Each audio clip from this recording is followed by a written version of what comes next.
연구에 따르면 부부관계의 성패를 좌우하는 가장 강력한 요소는 경멸입니다. 안녕하세요. 닥터 전미경입니다. 이번 영상은 질문으로 시작하겠습니다. 연인이나 부부 사이에서 가장 중요한 건 뭘까요? 돈, 외모, 명예, 사랑, 소통? 오늘은 이 질문에 대한 답을 폭삭 속았수다. 이 내용을 바탕으로 제 나름대로 여러분들과 나누려고 합니다.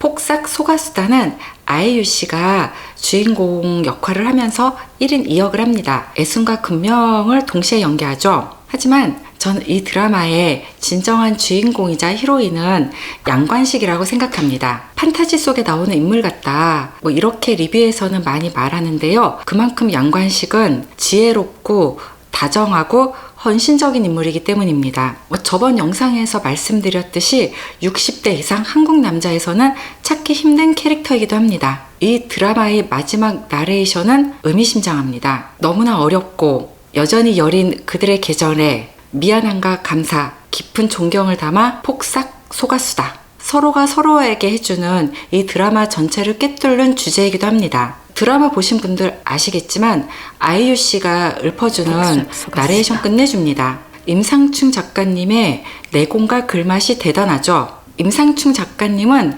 베일에 쌓인 신비로운 인물이죠. 임상춘이란 이름이 본명인지 필명인지 아무도 모르고요. 동백꽃 작품이 2019년, 2020년도에 KBS 연기대상, 백상예술대상 이런 굵직굵직한 상을 수상했단 말이에요. 그 어떤 자리에서도 작가님이 모습을 드러내지 않았습니다. 인터뷰도 거의 없습니다. 그 어디에도 작가님의 얼굴을 찾아볼 수 없고요. 다시 드라마로 돌아가 보겠습니다. 오늘은 이 존경이라는 키워드로 인간관계의 본질에 대해서 생각해 보려고 합니다. 양관식이라는 인물을 자세히 살펴봅시다. 그는 겉으로 보기에는 평범한 가장입니다. 하지만 그의 삶은 가족과 마을 사람들 모두에게 존경을 받습니다. 그는 몸이 부서져라 일하는 성실함의 화신입니다. 도덕리에서 그의 성실성은 누구나 인정하죠. 가장으로서의 책임, 가족을 위한 헌신, 그 어떤 역경이 닥쳐와도 그는 꿋꿋이 자신의 역할과 책임을 다해냅니다. 그렇기 때문에 주위 사람들로부터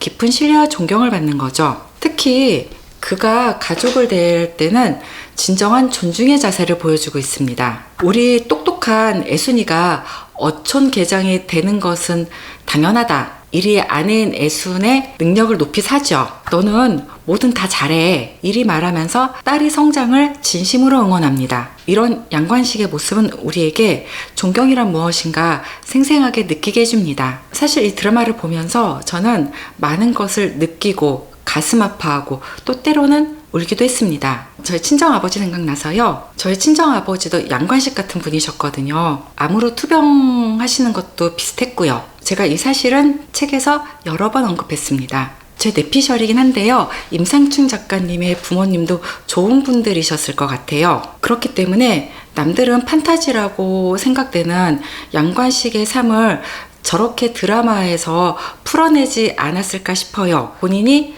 보고 듣고 느꼈기 때문에요. 모든 글이나 예술에서는 창작을 한 작가들의 삶이 배어나오거든요. 다시 돌아갑시다. 심리학에서 존경이란 과연 무엇일까요? 존 가트만 박사는 40년 넘게 부부관계를 연구한 심리학자입니다. 부부상담 쪽에서 전 세계적인 대가를 할 수 있습니다. 그의 연구에 따르면 부부관계의 성패를 좌우하는 가장 강력한 요소는 경멸입니다. 그 외에도 가트만 박사는 관계가 실패하는 4가지 요소를 말했습니다. 비난, 방어, 경멸, 냉담입니다. 그 중에서도 가장 파괴적인 요소는 경멸이라고 그는 말합니다. 경멸은 쉽게 상대방을 깔보고 무시하는 태도죠. 경멸의 반대는 뭘까요? 존경이죠. 혹은 존중이라고도 하고요. 존경은 상대방의 가치를 인정하고 그 존재 자체로 귀하게 여기는 태도를 말하죠. 이 외에도 가트만 박사는 오델 법칙이라는 재미있는 연구를 전하고 있습니다. 건강한 관계에서는 부정적인 상호작용 1번당 긍정적인 상호작용 5번이 이루어져야지 관계가 잘 유지될 수 있다는 겁니다. 존경과 인정 같은 긍정적인 표현이 무시와 비난, 뭐 이런 부정적인 표현보다 5배는 많아야 된다는 거죠. 드라마에서 학시 부부 보세요. 긍정적인 상호작용은 찾아볼 수가 없죠. 학시는 드라마에서 매일 마누라 잡아대면서 성질 떠는 부정적 상호작용만 보여주고 있습니다. 그러니 늙어서 이혼당하죠. 스포입니다. 이런 관점에서 보면요, 존경은 단지 감정적인 부분을 말하는 것이 아니고요, 관계를 유지하는 근본적인 힘이라고 볼 수 있습니다. 뭐 남녀 간의 사랑이야 시간이 지나면 당연히 식죠. 하지만 존경은 시간이 지나면서 더 깊어지죠. 그 존경은 사랑의 자리를 메우면서 서로의 관계를 탄탄하게 유지시켜주는 버팀목이 됩니다. 폭삭 소가수다에서 애순과 관식의 관계는 존경이 어떻게 관계를 풍요롭게 유지시켜주는지를 보여주는 좋은 예가 되고 있고요. 관식이는 애순이를 진심으로 존경하죠. 애순이가 자기가 아는 가장 똑똑한 사람이라고 말합니다. 뭐 드라마 보신 분들은 기억나시죠? 관식이 바나나 우유 나눠주면서 아내의 선거운동을 돕잖아요. 다른 남자들은 관식이를 보고 마누라 치마폭에서 그리 수그리고 사냐며 비아냥대죠. 그 시절 한국 남자들의 뻔하디 뻔한 마누라 잘난 꼴 못 보는 관점이죠. 관식은 그와 다른 사람이었고요. 물론 애순이도 관식을 존경합니다. 그의 가장으로서의 책임감, 끝없는 노력, 가족을 향한 아낌없는 헌신을 애순은 높이 삽니다. 자식들은 성실은 하지만 둘을 이루지 못한 아버지에 대해서 때로 비난의 말을 퍼붓기도 하죠. 애순이는 매섭게 자식들을 야단치죠. 관식이가 사기를 당하죠. 덩그러니 들판 한복판에 있는 가게를 덜컥 계약을 하죠. 아들인 은명이가 그냥 가만히나 있지 왜 그런 짓을 했느냐고 마구 뭐라고 하죠. 물정 모르는 소리를 해요. 은행은 얄짤없이 경매라니까. 모르면 이제 자식들한테도 좀 물어요. 애순은 역시 은명이에게 말합니다. 아버지 돈이야. 니들 돈 아니고 아버지 돈. 난리나 먹든 팔아먹든 네가 뭔데 난리쳐. 니들은 사업하고 사고 칠 때 언제 엄마 아버지랑 상의했어? 모르면 물어야 돼? 제발 가만히만 있어? 어디서 감히.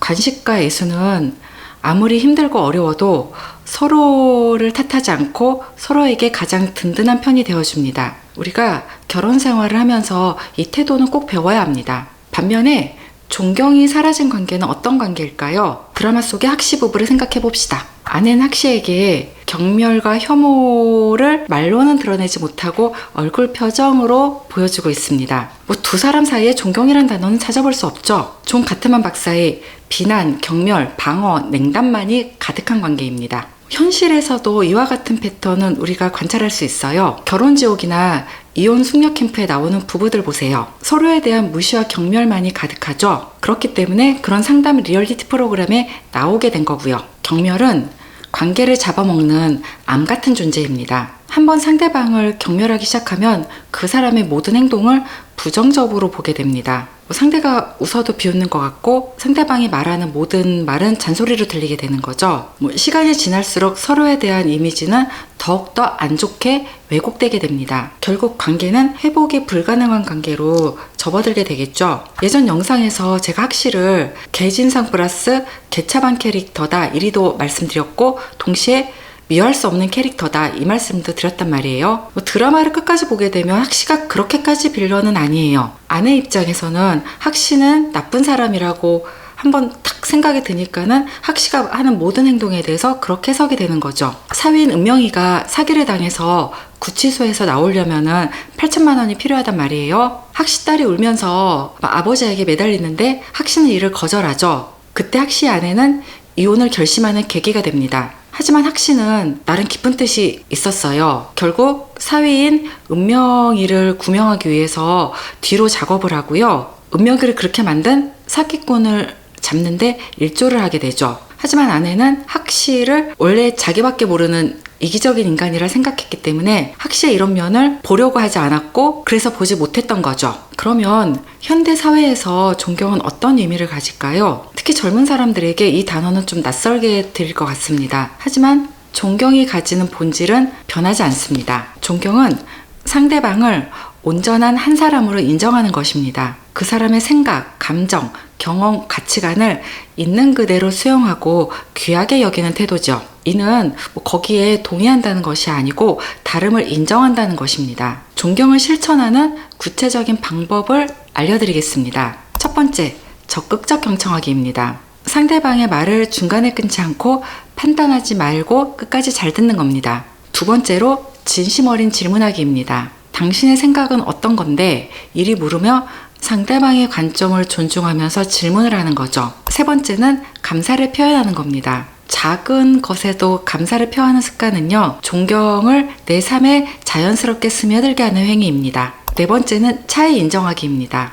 의견 차이가 당연히 있을 수밖에 없죠. 하지만 이 차이조차 인정한다.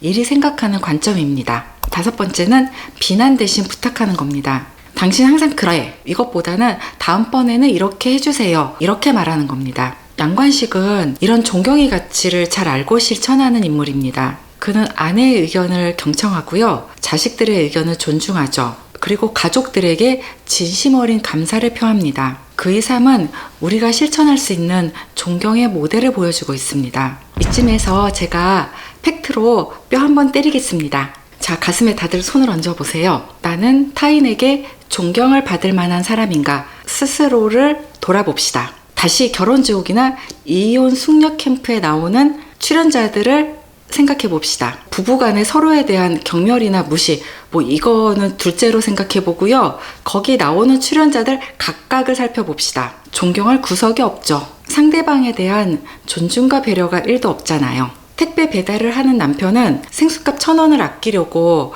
물을 담아 다니는데요. 아내는 100만 원어치 배달 음식을 시켜 먹죠. 또 어떤 집은 아내는 몸이 부서져라 막 투잡 쓰리잡을 뛰고 남편은 집에서 탱자탱자 놀고 있죠. 아내가 밥을 하는 동안에 애를 좀 봐달라고 부탁을 하는데도 그 애를 보는 것조차 귀찮으면서 짜증을 내죠. 이런 배우자를 어찌 존경할 수 있겠습니까? 애순과 간식은 두 사람의 관계에서 보여주는 모습들 말고요. 각자 인간으로서 하나씩 떨어뜨려 봐도 충분히 존경을 받을 만한 사람들이었습니다. 자, 구독자 여러분들, 나는 과연 타인의 존중과 존경을 받을 만한 기본적인 인성이 있는 사람인가? 자, 한번 생각해 보자는 거죠. 사실 이 존경의 가치는 남녀 관계에만 국한되진 않죠. 부모와 자식, 친구 사이, 동료 사이에서도 이 존경이라는 것은 관계의 질을 결정하는 핵심 요소입니다. 어떤 배우자가 이상형이냐 이런 질문에 내가 존경할 수 있는 사람이다 이렇게 답하는 분들도 계시는데요. 내가 존경할 수 있는 배우자를 찾는 것은 정말 중요합니다. 존경을 할 수 없는 사람과의 관계는요, 시간이 갈수록 관계가 공허해지거든요. 상대방에 대한 존경은 자연스러운 존중으로 이어지고요. 이 존중은 다시 상대방에 대한 배려 있는 행동으로 이어지기 때문입니다. 존경은 단순한 감정이 아닙니다. 그것은 우리가 어떤 것을 선택하는 태도이기도 하고요. 관계를 바라보는 렌즈이기도 합니다. 그리고 존경이라는 렌즈를 통해 우리가 세상을 바라볼 때 우리는 많은 가능성과 아름다움을 발견할 수 있게 됩니다. 사랑으로 처음에 시작을 했는데 사랑은 단순히 누군가를 좋아하는 감정만을 말하지 않습니다. 진정한 사랑은 신뢰와 헌신과 책임과 존중과 함께 자라납니다. 사랑은 시간을 들여야 하고요. 무게를 감당해야 하고요. 서로를 존경하며 존중할 수 있을 때 오래 지속이 될 수 있습니다. 여러분들의 관계에서도 존경의 빛이 가득하길 바랍니다. 시청해주셔서 감사합니다.